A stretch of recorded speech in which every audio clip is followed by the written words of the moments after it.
So let's talk about the clowns that we work with, because we just Bitter Pill played together for the first time in like 3 months. 3 months, probably. Yeah. Well, we've been writing.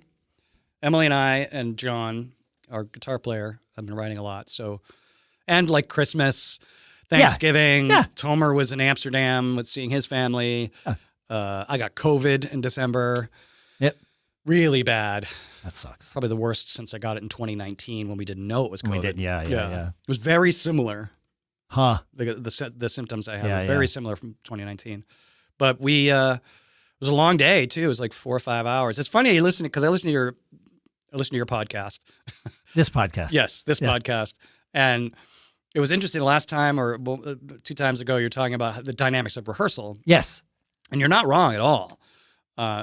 I'm usually because of the theater, everything has to be done. We come in, we start. Yes. And we work. These are the things we're working on. Well, that's rehearsal, and then there's practice. And then there's practice, right? And that was Emily. Emily was like, it's not a rehearsal, Dad. Yeah. It's not theater. No, and she changed the name of our Slack channel from rehearsal to practice. I was like, wow, I need to not push back on this. Yeah. Yeah. And she's taken such a leadership role that I'm just so glad because I don't have to do everything. But I'm still doing far too much. But how did you? I will tell you my answer to this. Yeah. But how did you feel coming into rehearsrsal, and how did you feel I was post so rehearsal? Excited to come in and play. Got it. Because Emily and John and I have been getting together for a couple of months. Yeah. Because we were rehearsed.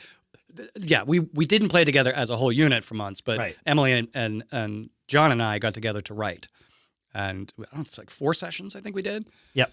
And some of it was already written and some we worked together on. Yep. But mostly it was like there's too many people in the room when it comes to new songs. Yep. Right. And we were like, okay, let's just get the 3 of us together. This is my song. This is your song. This is your song. Let's just kind of work through it and see what we can discover. Yep. And then take it to the band. Yep. Right. Because we're the 3 songwriters. Correct. Yeah, it's mostly Emily and I. Correct. But John's an amazing songwriter. He's also an amazing songwriter. He's been bringing things. Yeah, he's here bringing more and more to this band. Yeah. Right. Yep. And I think I gave him permission. Sure. A long time ago. I'm like, please, you're a great songwriter. Yeah, he's a prolific songwriter. Yeah. Not just a good one, but prolific. Yeah. And we spent we did 3 songs. Yeah. Right? For like 3 or 4 hours. Yeah. And I think in a creative session, it shouldn't be regimented. You should have a plan of what you want to get done. An idea. An agenda. An agenda, a layout. You know, of course you want. But not a schedule. Bullet, I mean, you can have a schedule, yeah, sure. I know. Yeah, but it should be a stream of consciousness. It should be free flowing. Because if you're not doing that in a creative session, then there are just walls up and you're not being your authentic self. And that's, I think that's what I was saying in that episode where we talked about, the difference between rehearsal and practice. It's like with Bitter Pill, we do rehearsals. Of course. You know, when we did the shows, like when we did Titus and when we did, I mean, you weren't around for those, but that and Children of the Grimm. Yeah, that's different. It's different. We had. When we did the first Bitter Pill, like the very regimented. Very regimented. Yeah. But for a session like that, it's a creative we session. need It's time to just get into that headspace. So you did different drumming for the 3 songs every time you played it. Correct. You would do similar things and add stuff. Yep. But you can't do that when you're like this is under the clock. Right. No, I agree. We need to feel. We need to experiment. We need the freedom to experiment. So I came into this rehearsal, this most recent one that you're discussing. I should start by saying I left it feeling like full heart and it was high. I was super high. Yeah. Right. Yeah, exactly. Yeah. It was outstanding. I went into it very apprehensively. That doesn't surprise me at all. Well, and the reason was because, and in retrospect, what transpired is really not all that different from how songs have come into this band before. But the fact that you had isolated the 3 of you, not just for writing songs, but for workshopping songs separate from the band, I didn't feel threatened by that. What I felt was concerned that we wouldn't have the creative session that we had.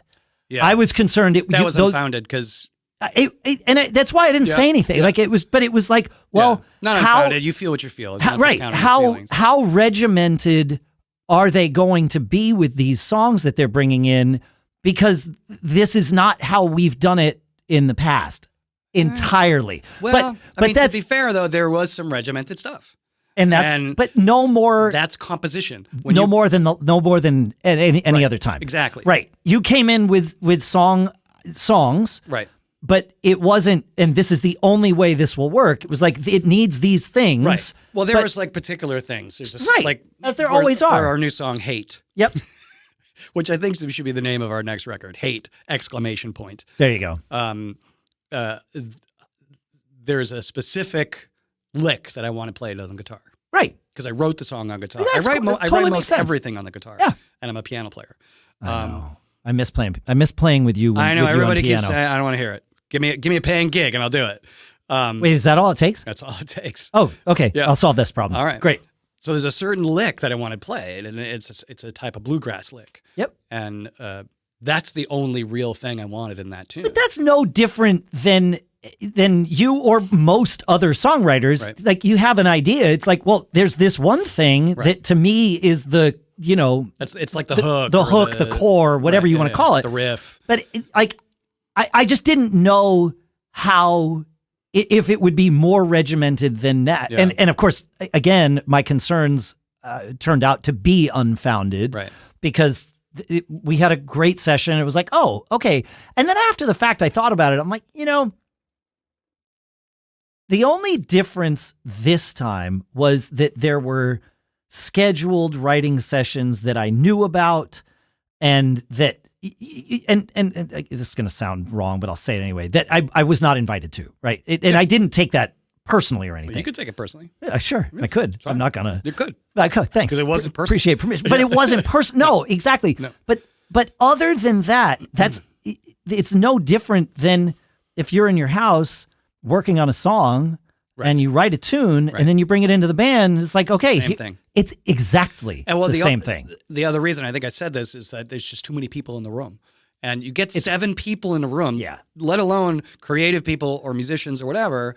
You get 7 people in the room, it's hard to be productive and digressive.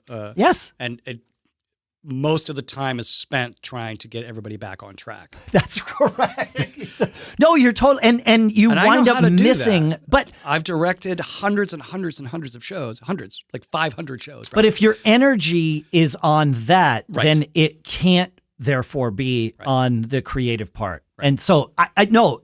And I'm glad this worked as well as it did, because it paves a path for us. Yes. And this isn't a musical or a play or anything, but and those have to be regimented because we have a goal, we have a script, we have to do this and get it to a certain place. And I'm really, really good at keeping people on track and focusing on the work. Yeah. And this is great because I don't have to do that. Right. I do it, but I also let the spirit of our band dictate how we're going to create, because that's how it should be as a band. It's not called a what would be opposite of band, like a solo, whatever. Sure. Yes. Where you can do whatever you want. When you get people in a room where you depend on them to add to what you've created, or you get to add to that person's creativeness, it's hard to be regimented with it. You should be regimented in, here's a song, this is the way it goes, yada, yada, yada. Yada, yada. Right. But you have to be organic a little bit. And that, your comment, the spirit of our band, that was my concern coming into that rehearsal. It's like, is this change, this perceived change in process, which it turns out was it only existed in perception. Well, it was really just FOMO. Exactly. That's all it was. It was a concern of, is the spirit of the band going to change? Is that organic? How much of that organic process that we have enjoyed thus far are we going to lose with this perceived change? And the answer, it turns out, Dave, is, none. Yes.